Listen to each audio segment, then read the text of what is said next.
My name's Latrice Grant, because I'm a photographer.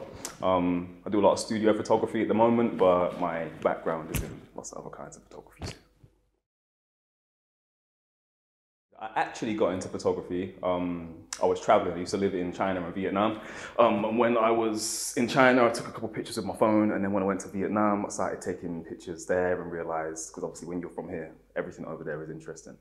So then I realized I needed a camera, came back to England for a little bit, worked in a warehouse, got a camera, went out there, and then from there, because it started with street photography.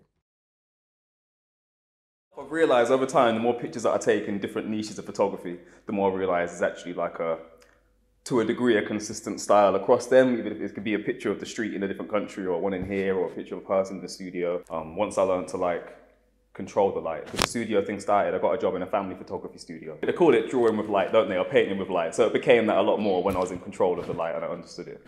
I like deep dark shadows to the point where the black's eclipsed. And I like really bright, saturated, sometimes neon, sometimes not, but bright, saturated colors, especially juxtaposed against dark backgrounds or really blacked out shadows. When I started photography, there was no photography theory involved. I barely even knew about, I didn't at all when I first started, because it was just the phone, sorry. So there was no exposure triangle or nothing, it was just take a picture. And I think from doing that, it was more just looking and seeing what you liked, seeing where light was landed and enjoying it. And then when I started controlling it, I think I sort of, not accidentally, but not overly intentionally, started to recreate the lighting styles that I used to find. Do you know what I mean? I started to make them. If it's a portrait shot, like portrait kind of things, I think when I do black and white there, I like it to be really high contrast. Obviously, it's important to maintain the midtones and whatnot, and I've got to keep them there to make the picture work, but it's almost like very much on the line. But I like them quite high contrast so that the things that are the actual detailed lines are properly shaped in the shot. Like that picture of Auntie, that's a good example, I think. That is a good one. It is almost just like it was drawn with a black pen. Whereas with the color ones, it is more like, it gets a bit more painterly, I think. I don't think it's traditionally painterly, and I don't usually define it as that, but I started to realize over time, especially on certain images, things I would do with the light made it a bit more that, I think that made me start leaning towards like fine art kind of portraits and those kind of things. But yeah, the colored ones are quite bold and graphic and poppy. Bold and graphic and poppy.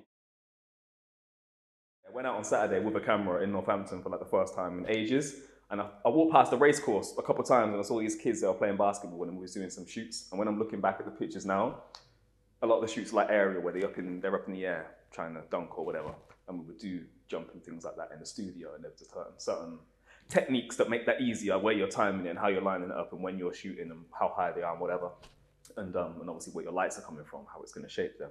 And the position that I had them in, which was intentional, or half intentional, the hoop is where the hoop is, but it was half intentional. The position that I had them in and the kind of shots we were doing, it started to make me feel like it was actually, later on that day I said that it revived my love for street photography, but I think what it actually did is make me merge it with what I do in the studio. So I think my message would be a broader, more just a message to artists, not necessarily photography, and that would be what it is. Do your thing. Don't bend over backwards trying to copy people. Being inspired is cool, but your own thing is going to be better, and it's arguably not art because you're arguably not creating if you're not doing your own thing, if you're doing someone else's thing. So if you feel like you're an artist, then go and be one, and don't listen to people that say that you shouldn't. Better be it. I'm quite a juxtaposed character, I think. I haven't used that term to describe myself before, but I might be that. I have darker, deeper, moodier elements, but also bright, joyful, elated elements. So maybe a lot of my images are a combo of that, especially if it's stuff that I'm fully in charge of, like in the studio of a person or whatnot. With street photography, obviously not so much. It's more about the way I look at stuff or the way I like to tweak things to pull them into my world or whatever. Yeah.